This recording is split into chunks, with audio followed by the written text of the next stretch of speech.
हमारे आपके देखते देखते सवर्ण, अगड़ा, पिछड़ा, महापिछड़ा, दलित, महादलित, अति महादलित, अति महामहादलित जैसे शब्द इजाद कर लिए गए और ये हमारे राजनेताओं ने की हमें बांटने के लिए।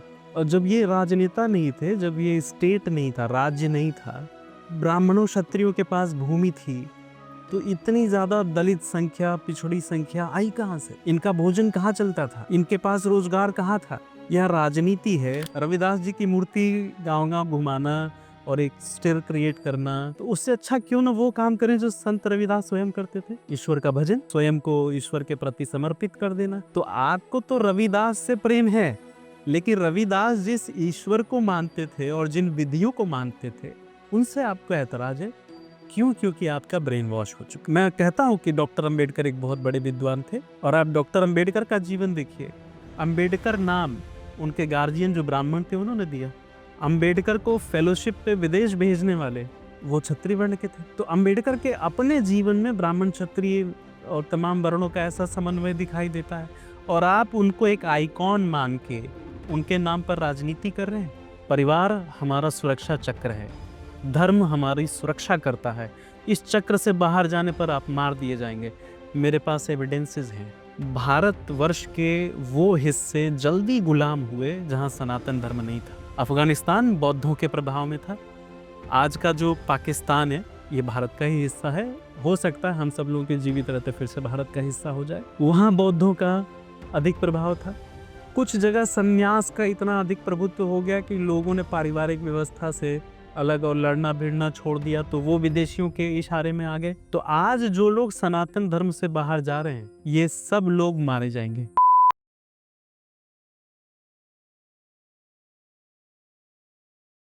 तो 2-3 चीज़ें मैंने पिछले दिनों समाज में घूमते हुए ऑब्ज़र्व किया कि एक जो पर्टिकुलर हमारी एससी कम्युनिटी के लोग हैं, इनके मन में या तो कहिए कि राजनेताओं द्वारा या क्या है कि इनके मन में इतना ज़हर भर दिया गया है कि इनको ब्राह्मणों, क्षत्रियों से या सवर्णों से यूँ कहें, स्पेशली ब्राह्मणों से काफ़ी नफ़रत पैदा हो गई है। हम अपनी भी वीडियोज़ कई सारी देख लें जिसमें आपने मनुस्मृति या इन सब की बातचीत की है। अन्य लोगों का तो मैं देखता ही रहता हूँ, उसके जब मैं कमेंट्स पढ़ता हूँ तो उसके अंदर बहुत सारी गालियाँ जो है ब्राह्मणों को और हिंदू समाज के सवर्णों को दिया जाता है और ये लोग ये बताते हैं कि चूँकि ये जो सिस्टम आपने बनाया वर्णों वाला, इसकी वजह से इनकी ये स्थिति है। जबकि मुझे क्या लगता है कि ज़्यादातर चीज़ें जो इनके मन में घोली गई हैं, वो एक तो अपना सोशल मीडिया का माध्यम है कि कुछ भी उसके हिसाब से बना दो, उनको मैनिपुलेट करते रहो।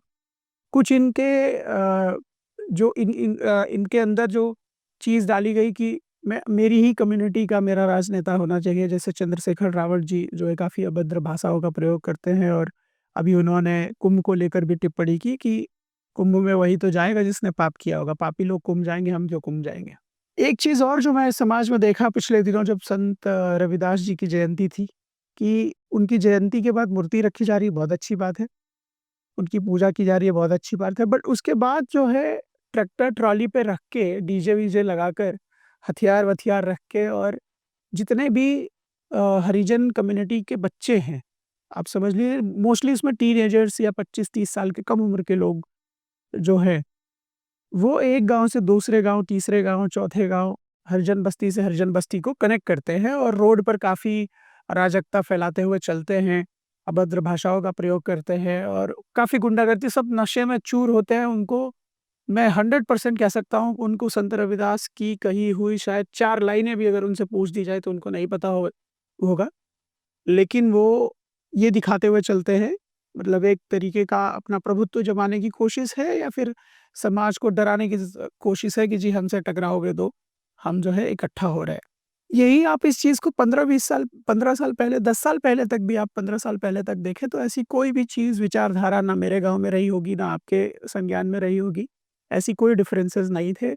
हमारे यहाँ तो बशर्ते शादियाँ भी जो होती हैं उसमें हरिजन महिलाओं का बहुत बड़ा और वो कुछ बजाते हैं, वहाँ से हमारी शादी शुरू होती है। बहुत जगहों पर हमने पीछे भी इसके बारे में बातचीत की है। मैंने खुद बोला है कि मेरा जो जन्म है वो एक दाई माँ ने कराया था जो हरिजन समाज से आती थी।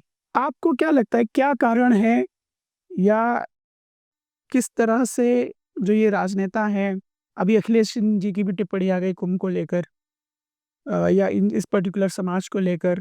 जब हमारे वीडियोस जाते हैं सनातन या मनुस्मृति, तो अगर उसमें एक वर्ड भी चला गया, तो मैं नीचे कमेंट्स देखता हूँ तो जय भीम या आई हेट ब्राह्मण्स करके बहुत सारे हज़ारों, सैकड़ों जो है लोग लिखते हैं सोशल मीडिया पे। तो कुछ भी आप फेस लगाकर कुछ भी आप अपनी बात कह सकते हैं। हमारे जब गृह मंत्री अमित शाह जी संसद में अगर कोई बात कहते हैं कि ये क्या रोज़ झंडा लेके खड़े हो जाते हैं, तो उसका जो है व्यापक विरोध पूरे देश में देखने को मिलता है। मैं तो यहाँ तक देख रहा हूँ कि एससी-एसटी एक्ट जो प्रिवेंशन ऑफ एट्रोसिटीज़ एक्ट था, जो उनको बचाने के लिए बनाया गया था, उसका भी इस्तेमाल, क्योंकि हाई कोर्ट ने उसको पहले रूल आउट कर दिया था कि ये नहीं होना चाहिए, और फिर जो है सरकार को वापस लेना पड़ा क्योंकि बहुत विरोध हुआ।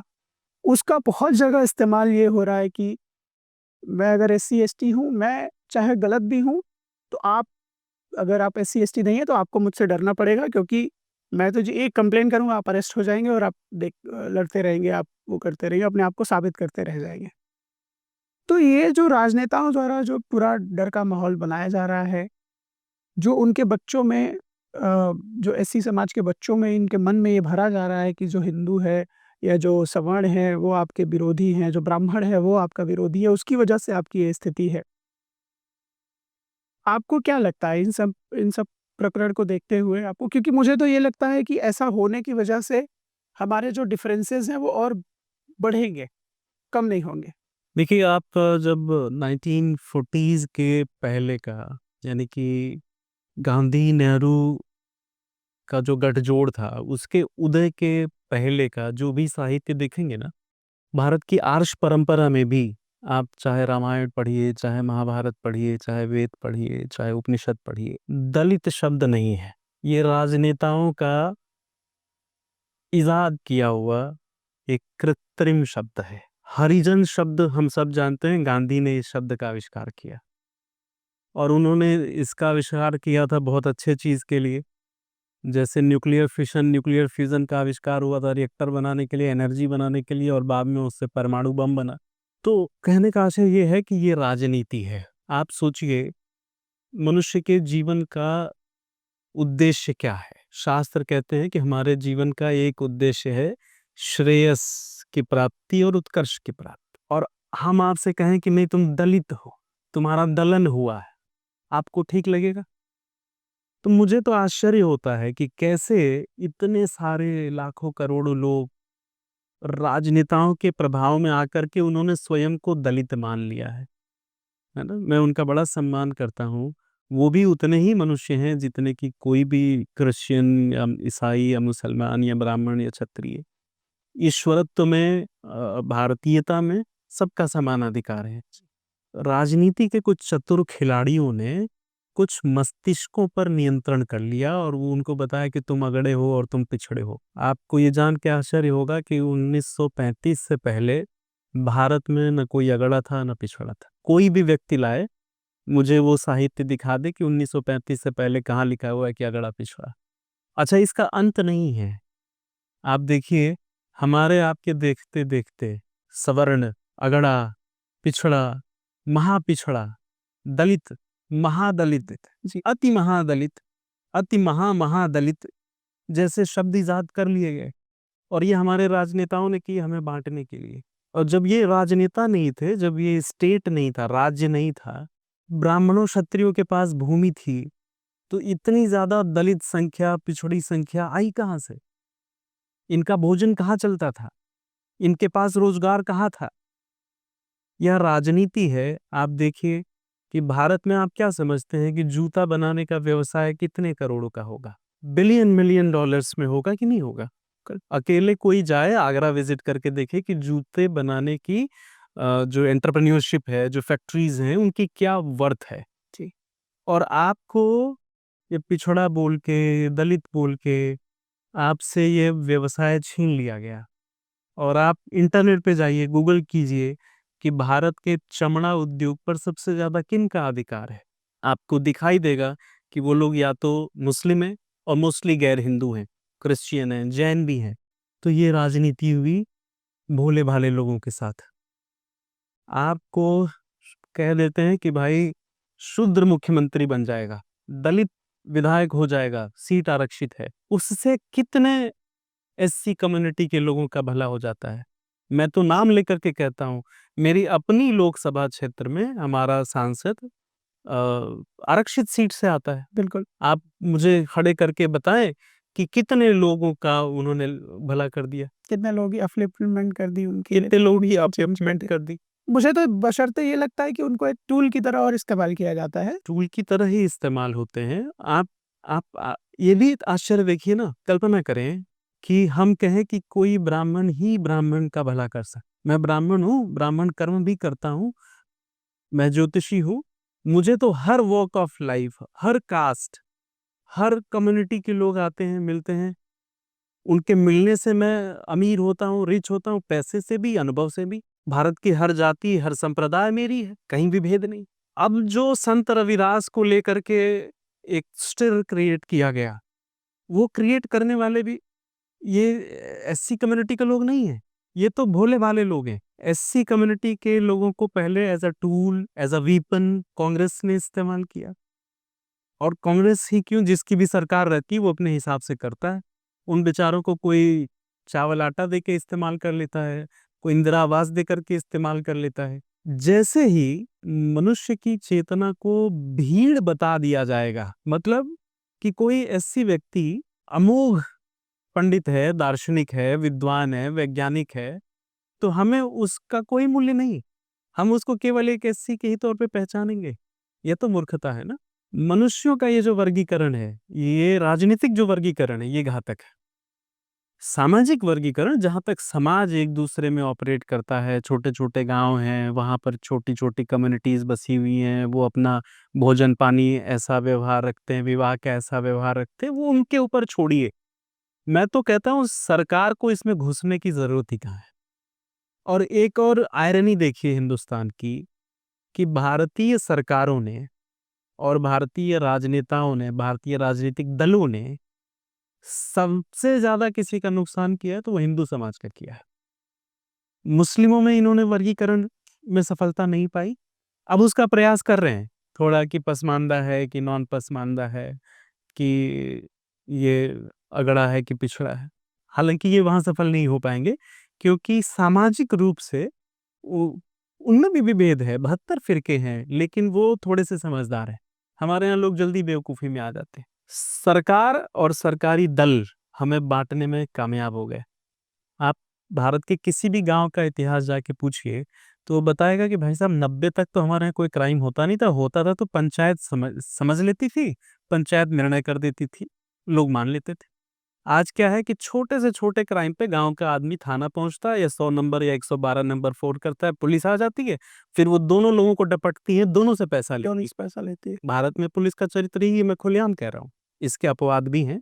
और जिस रविदास जी की बात को लेकर के एक अलग तरह की चेतना को प्रकाश में लाने का प्रयास किया जा रहा है, उन रविदास जी को जरा देखिए, कितना निर्मल उत्तम चरित्र।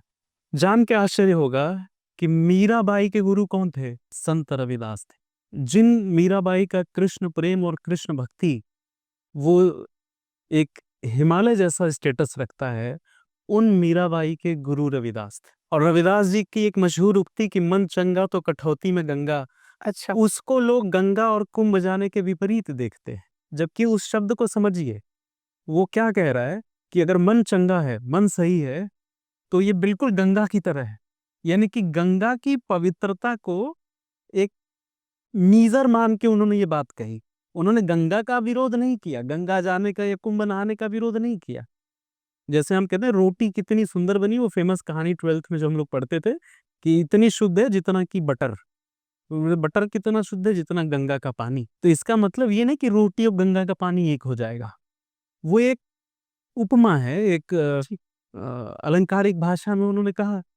तो रविदास जी ने कहीं गंगा का विरोध नहीं किया। अच्छा, रविदास जी जो स्वयं करते थे, क्यों ना वही काम किया जाए। रविदास जी की मूर्ति गाँव-गाँव घुमाना और एक स्टिर क्रिएट करना, तो उससे अच्छा क्यों ना वो काम करें जो संत रविदास स्वयं करते थे। ईश्वर का भजन, स्वयं को ईश्वर के प्रति समर्पित कर देना। तो आपको तो रविदास से प्रेम है, लेकिन रविदास जिस ईश्वर को मानते थे और जिन विधियों को मानते थे, उनसे आपको ऐतराज है। क्यों? क्योंकि आपका ब्रेन वॉश हो चुका है। देखिए, सत्य यह है कि भारत में ये जो 4 वर्ण है ना, ये सभी सवर्ण है। जी। शब्द के अर्थ में जाइए, सवर्ण मतलब जिसके पास वर्ण है।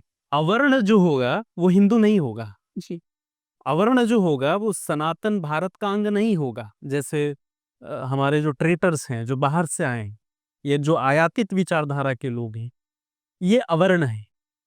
इनको अलग रखने के लिए हमारे यहाँ वर्णाश्रम है। और वर्णाश्रम क्या करता है, क्या कर सकने में सक्षम है, इसको आप इस बात से समझिए। इस्लाम जिन भी देशों तक गया, अगले 50 वर्षों में वहाँ की डेमोग्राफी बदल गई, वहाँ का पूरा स्ट्रक्चर बदल गया, वहाँ की सल्तनतें बदल गई। भारत में इस्लाम को आए हुए 1400 साल हो गए। यहाँ आज भी 60% जनता हिंदू है, 70% जनता हिंदू है।